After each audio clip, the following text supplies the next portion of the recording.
Hello guys, कैसे हो आप सब। आई होप आप सब ठीक ही होंगे। मेरी चैनल में आप सबका स्वागत है। पिछले पार्ट में आपने क्या सुना था वो तो आप सब जानते ही होंगे। अगर नहीं सुना तो पहले जाकर उसे सुनिए। अब हम आगे सुनते हैं। अमन सबको बताता है कि अवनी ने उसकी बहन को कैसे बचाया था। अमन कहता है, कॉलेज में हमारा झगड़ा होने के बाद मैं अवनी से बदला लेना चाहता था, लेकिन एक दिन मैं अपनी बहन को उसके स्कूल लेने गया तो वो बाहर गेट पे ही खड़ी हुई थी और मैंने देखा कि साथ में अवनी भी खड़ी है। मैं तुरंत ही उसके पास गया और अवनी को बहुत कुछ सुनाने लगा, लेकिन अवनी ऐसे ही शांत खड़ी थी। तभी मेरी छोटी बहन ने मुझे चुप कराते हुए कहा कि अगर अवनी ने उसकी मदद नहीं की होती तो वो उस वक्त मेरे सामने नहीं होती, क्योंकि मुझे उसे स्कूल ले जाने में देर हो गई थी। फिर वो कहता है, अवनी ने उसे उन बदमाश लड़कों से कैसे बचाया था। इतना कह के अमन रुकता है। तभी सुमन कहती, देखो अमन, प्लीज जल्दी बताओ ना। अमन मुस्कुराता है और फिर कहता है, मेरी बहन जब स्कूल ऑफ होने के बाद दरवाजे पे खड़ी थी तभी कुछ आवारा बदमाश मुझे छेड़ने लगे। तभी अवनी वहां पहुंच गई और उसने उन सबको मार मार के वहां से भगा दिया। तब तक दादी ने मेरी बहन को संभाला। उन लोगों के जाने के बाद मैं जब वहां गया तो अवनी और दादी मेरी बहन के साथ ही वहीं पर खड़े थे और बातें कर रहे थे। लेकिन मैंने जैसे ही अवनी को देखा तो मैं गुस्से से लाल हो गया। लेकिन मेरी बहन ने जब मुझे बताया तो मैंने अवनी और दादी से दोनों से माफ़ी मांगी और उसके बाद मैं अपनी बहन को लेकर अपने घर चला गया। ये सुनकर सब अवनी की ओर देखने लगते हैं। सुमन फिर से धीरे से अवनी के हाथ पे अपना हाथ रखती है और फिर कहती है, अवी, तुमने हमें इस बारे में तो कभी बताया ही नहीं। अवनी कहती है, उसमें क्या बताना, ऐसा तो कई बार हुआ है। और फिर सब लोग ऐसे ही बातें करते करते अपने घर पहुंच जाते हैं। सुमन घर जाकर अवनी के बारे में ही सोच रही थी। वो सोचती है कि अवनी घर पहुंच गई होगी या फिर नहीं, लेकिन उसके पास अवनी का नंबर नहीं था तो उसे कैसे पूछती। फिर सुमन अमन को कॉल करती है और पूछती है, अमन, अवनी घर पहुंच गई क्या। अमन कहता है, हाँ, मैं ही उसे घर छोड़ने गया था। फिर कहता है, वैसे तो खुद भी तो पूछ सकती थी ना। सुमन कहती है, हाँ, लेकिन उसके नंबर मेरे पास नहीं है। अमन हंसता है और फिर कहता है, तो उसकी बेस्ट फ्रेंड है और तेरे पास उसका नंबर भी नहीं है, ये तो हो ही नहीं सकता। सुमन कहती है, सच में नहीं है। अमन कहता है, मेरे पास भी नहीं है यार, वरना मैं अभी तुझे दे देता। वैसे पता चला है कि वो मोबाइल बहुत कम यूज़ करते हैं। अवनी कहती है, हाँ, मुझे भी पता है, बिना काम के तो वो मोबाइल को भी हाथ भी नहीं लगाती। इतना कह के सुमन कॉल कट कर देती है और सोचती है, अब क्या करूँ, मैं उसे कैसे कांटेक्ट करूँ यार। फिर सोचती है, ये मुझे क्या हो रहा है, क्यों मैं उससे बात करने के लिए इतनी बेताब हो रही हूँ, क्यों मैं उसके बिना एक पल भी रह नहीं पा रही, क्यों मैं उसकी एक झलक देखने को हमेशा बेताब रहती, क्यों जब मैं उसे देखती हूँ तो मुझे सुकून मिलता है। ऐसा क्या हुआ है, ऐसा मेरे साथ क्यों हो रहा है। ऐसे ही सोचते सोचते उसे कब नींद आ जाती है उसे भी पता नहीं चलता और वो सो जाती है। श्यामनी घर जाकर अपना सामान रखती है और फिर कुछ देर तक अपने पापा के साथ बैठकर बातें करने लगती है। फिर डिनर करके सो जाती है। हर दिन की तरह सुबह उठकर वर्कआउट करने के बाद रेडी होकर कॉलेज जाने के लिए अपनी साइकिल लेती है और फिर निकल जाती है। हैप्पी और राहुल दोनों बाइक लेकर आने वाले थे तो वो अकेली ही चली जाती है। वो जैसे ही कॉलेज पहुंचती है तो वो देखती है कि सुमन उसका ही इंतजार कर रही है। वो अपनी साइकिल पार्क करने जाती है तो सुमन भी उसके पीछे पीछे ही जाती है और फिर उसे जाकर हक कर लेती है। सुमन जैसे ही अवनी को हक करती है तो अवनी एकदम से फ्रीज हो जाती है और सोचती है, इससे क्या हुआ है। फिर अवनी सुमन को खुद से थोड़ा दूर करते हुए उसके चेहरे को देखती है, फिर कहती है, क्या हुआ सुमन, तुम ठीक तो हो ना? सुमन कहती है, हाँ मैं बिल्कुल ठीक हूँ। और तुम कैसे हो? तुमने घर पहुंचने के बाद कॉल क्यों नहीं किया? अवनी कहती है, वो तुम्हारा नंबर नहीं है ना मेरे पास, वरना कॉल कर देती। सुमन कहती है, हाँ तो मुझे अपना नंबर दे दो। अवनी कहती है, बाद में दूंगी, अभी चलो। उसने इतना कहा ही था कि हैप्पी और राहुल वहां आ जाते हैं। हैप्पी कहती है, क्या हो रहा है यहाँ? सुमन अवनी से थोड़ा दूर होती है और कहती है, देखो ना हैप्पी, ये मुझे अपना नंबर नहीं दे रही, तुम ही इसे समझाओ ना।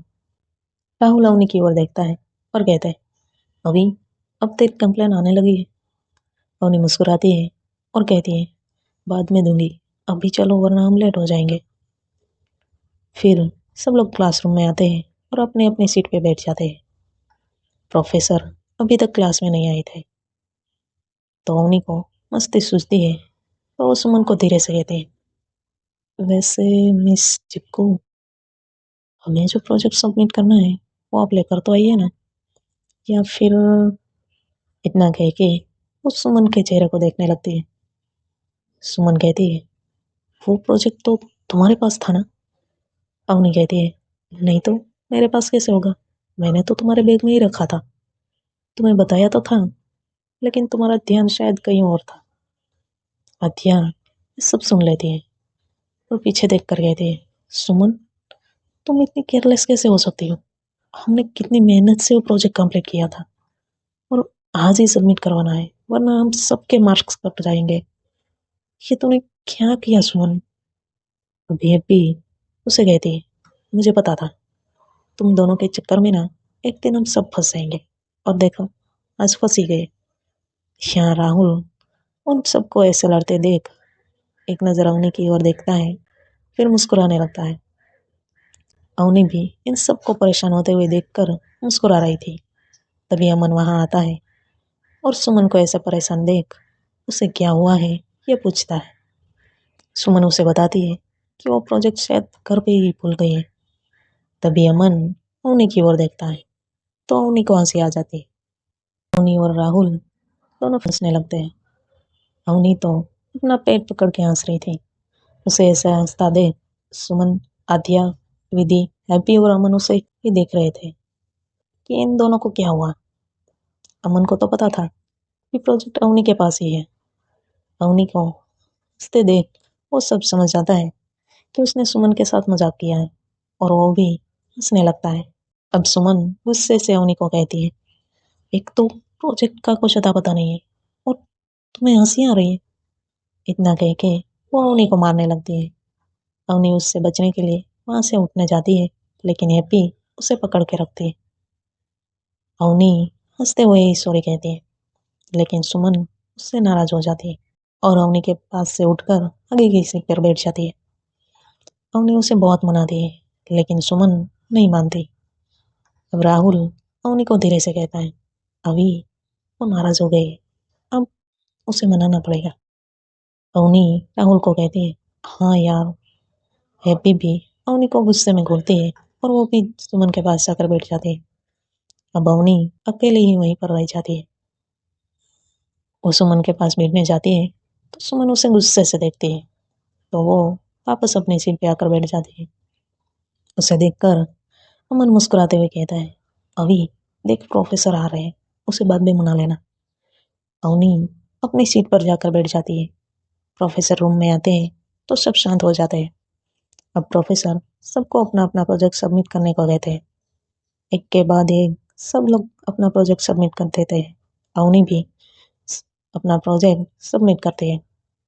फिर वो अपनी सीट की ओर वापस आती है और सुमन को देखती है, तो सुमन उसे इग्नोर कर देती है। हैप्पी भी अवनी की ओर नहीं देखती। विधि और आद्या भी उसकी तरफ एक नज़र भी नहीं देखते। अवनी अपनी सीट पे आकर बैठती है। यहाँ प्रोफेसर प्रोजेक्ट लेने के बाद पढ़ाने लगते हैं। उनका लेक्चर खत्म होने के बाद तुरंत ही दूसरे प्रोफेसर आ जाते हैं और वो भी पढ़ाने लगते हैं। यहाँ अवनी का मन पढ़ाई में बिल्कुल भी नहीं था। वो यही सोच रही थी कि इन सबको कैसे मनाऊं। अब ब्रेक का टाइम होता है तो सब ब्रेकफास्ट करने चले जाते हैं। यहाँ अवनी सुमन और सबको सॉरी कहती है, लेकिन सुमन बिना कुछ भी कहे वहां से चली जाती है। अवनी हैप्पी, आद्या और विधि को भी सॉरी कहती है। वो लोग भी मुंह फेर कर जाने लगते हैं, लेकिन अवनी किसी को जाने नहीं देती। फिर ये सब कहते हैं, देखो अगली बार ऐसा मत करना। अवनी कहती है, यार मैं तो सिर्फ मजाक कर रही थी, मुझे क्या पता था कि आप लोगों को इतना बुरा लगेगा। प्लीज यार सॉरी। वो अपने कान पकड़ के सबको सॉरी कहती है। श्याम, अमन और राहुल भी सॉरी कहते हैं। हैप्पी थोड़ा गुस्से में कहती है, देख अभी अगली बार ऐसा मजाक मत करना। अब तुझे पता है हम सब कितना डर गए थे। तुझे सिर्फ मजाक लगा, लेकिन हम कितने परेशान हो गए थे। अब अपने कान पकड़ के उठक बैठक शुरू कर दो। अवनी कहती है, क्या? विधि कहती है, हाँ। और राहुल की ओर देख कर कहती है, और तुम भी। राहुल कहता है, अब मैंने क्या किया? विधि कहती है, तुम्हें पता था ना कि प्रोजेक्ट अभी के पास था, फिर भी तुमने क्यों नहीं बताया और हम सबको परेशान किया। चलो दोनों शुरू हो जाओ।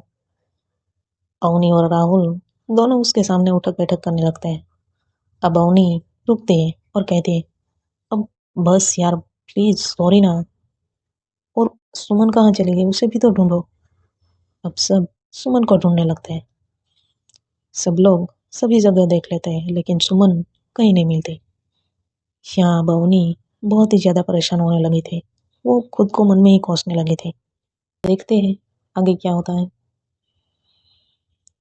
और अवनी सुमन को कैसे मनाती है। आज के लिए इतना ही। Bye bye, take care, Radhe Radhe.